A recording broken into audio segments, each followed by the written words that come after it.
कृष्ण हरी. अध्याय 9वा. राजविद्या राजगुह्य योग. वही क्रमांक 307 पासून पुढे पूर्ण अध्याय आपणास आज पारायण करावयाचा आहे. या अध्यायात माऊलीने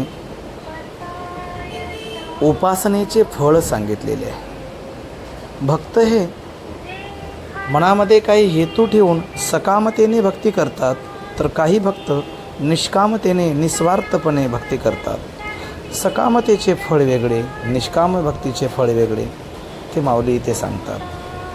देवलोक, पितृलोक, देवत्व प्राप्ती करणारे भक्त, मग यांचे वर्णन माऊली इथे करतात. आपण पुण्य कमवले स्वर्गात जागा मिळतो, पापाचा संचय केला नरकात जागा मिळते. पुण्य संपलं की परत मृत्यूलोकात यावं लागतं. परंतु जर आपल्याला येणं जाणं चुकवायचं असेल, भवसागर कायमचा चुकवायचा असेल, तर आपल्याला शुद्ध पुण्याने वर्तन जीवनात केले पाहिजे.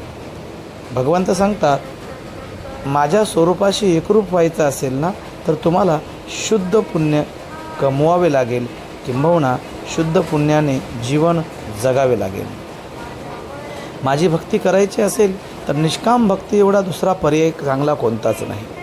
देव सांगतात, मला तुमचे पैसे नको, सोने नाणे काहीही नको, मला तुमची शुद्ध सात्विक निष्काम भक्ती हवी आहे. देव फक्त एका पानाने, एका फुलाने, एका फळाने आणि अगदी तांब्यावर पाण्याने सुद्धा तो प्रसन्न होणारा देव आहे.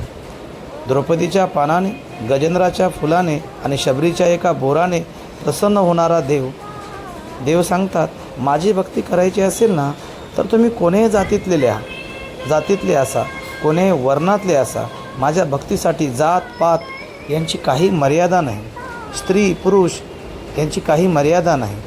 वेश्या असेल तरीसुद्धा ती माझी भक्ती करून माझ्या स्वरूपाला प्राप्त होऊ शकते. अहो, माणसं सोडाच, पण प्राणीसुद्धा, पशुसुद्धा, पक्षीसुद्धा माझी भक्ती करून माझ्या स्वरूपाला येऊन भेटू शकतात. अशी अनेक उदाहरणे शास्त्रात दिलेली आहेत. आणि ही भक्ती करत असताना देव सांगतात, तुम्ही माझ्या स्वरूपाशी एकरूप होणार असाल ना, तर अगोदर तुमच्या मनातला मी भक्ती करत आहे हा अभिमान बाजूला ठेवा. मी पूजा करतोय, मी जप करतोय, मी तप करतोय, उपास व्रत वैकल्य करतोय, हे तुमच्या मनात आलं ना, की त्या क्षणाला तुम्ही माझ्यापासून दूर झालात.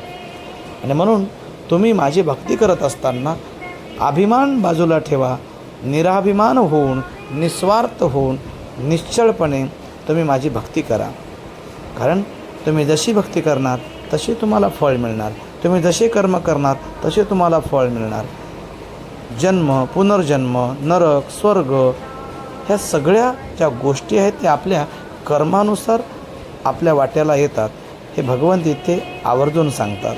आणि शेवटी भगवंत अर्जुनाला सांगत असताना उपदेश करतात, प्रत्येकजण मी जास्त जीव जगणार आहे, किंबहुना मी अमरच आहे, या भावनेत जगतोय.